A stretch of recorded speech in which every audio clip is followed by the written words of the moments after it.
नमस्कार दोस्तों, मेरे चैनल कथा भक्ति सागर में आप लोग का स्वागत है। आज हम श्री हरि के मत्स्य रूप अवतार की कथा सुनेंगे, यानी कि मछली के रूप के किस कारण से भगवान श्री हरि विष्णु जी ने यह अवतार लिया था। एक समय की बात है जब एक राक्षस नामक हयग्रीव ने ब्रह्मा जी से वेदों को चुराया। उसने वेदों को गहरे समुद्र में छिपा दिया। इस घटना को ब्रह्मांड के संतुलन के लिए खतरे के रूप में देखकर भगवान विष्णु ने एक विशाल मछली के रूप में समुद्र से वेदों को निकालने का निर्णय किया।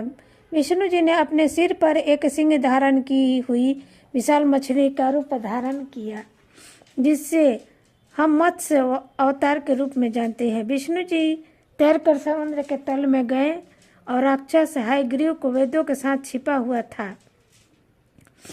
राक्षस ने भगवान विष्णु पर हमला किया, लेकिन मछली के रूप में नारायण ने उस राक्षस के लिए बहुत शक्तिशाली थे। भगवान विष्णु ने हयग्रीव को पराजित किया और वेदों को पुनः प्राप्त किया। हालांकि विष्णु जी का प्रयोजन अभी पूरा नहीं हुआ था। जल्द ही एक बड़े पैमाने पर बाढ़ से पूरी धरती नष्ट होने वाली थी और विष्णु जी जानते थे कि बाढ़ के बाद एक नई दुनिया बनाने के लिए वेदों में निहित ज्ञान आवश्यक हो गया।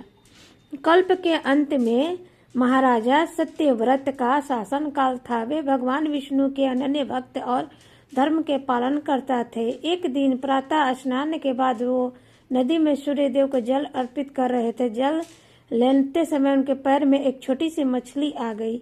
जब राजा सत्यव्रत मछली को वापस समुद्र में फेंकने लगे तो मछली ने उनसे बात करना शुरू कर दिया। मछली ने राजा से विनती की कि वे उसे समुद्र में न छोड़े, क्योंकि वहां बड़ी मछलियां उसे खा जाएंगी। उन्होंने कहा कि उसने राजा सत्यव्रत की उदारता के बारे में सुना है, इसलिए वे उनसे अपने साथ सुरक्षित रखे। राजा सत्यव्रत मछली की यह बात सुनकर प्रसन्न हुए और उन्होंने मछली को अपने विशाल महल में रखने का वचन दिया। उन्होंने सैनिकों को मछली को एक सुनहरे पात्र में रखने का आदेश दिया। जैसे ही मछली को पात्र में रखा गया, वह आकार में बड़ी होने लगी। धीरे धीरे पात्र उनके लिए छोटा पड़ गया। यह देखकर मछली ने राजा से अनुरोध किया कि उसे एक बड़े पात्र में रखा जाए।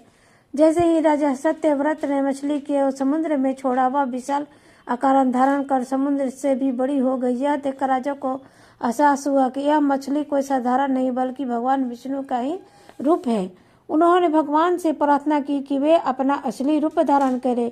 राजा सत्यव्रत के निश्चल मन और सत्य वचन को सुनकर भगवान विष्णु ने मत्स्य रूप अवतार में उन्हें दर्शन दिया। भगवान ने कहा कि प्रलय का समय निकट आ चुका है और 7 दिन बाद एक महाप्रलय आएगी, जिससे पूरी पृथ्वी जलमग्न हो जाएगी और जीवन का अंत हो जाएगा। भगवान ने राजा सत्यव्रत को निर्देश दिया कि वे एक विशाल नौका का निर्माण करें और उसमें सप्त ऋषियों, सभी प्रकार के प्राणियों के सूक्ष्म रूप, सभी वनस्पतियों, पेड़ पौधे और अन्य वस्तुओं के बीच संग्रहित करें।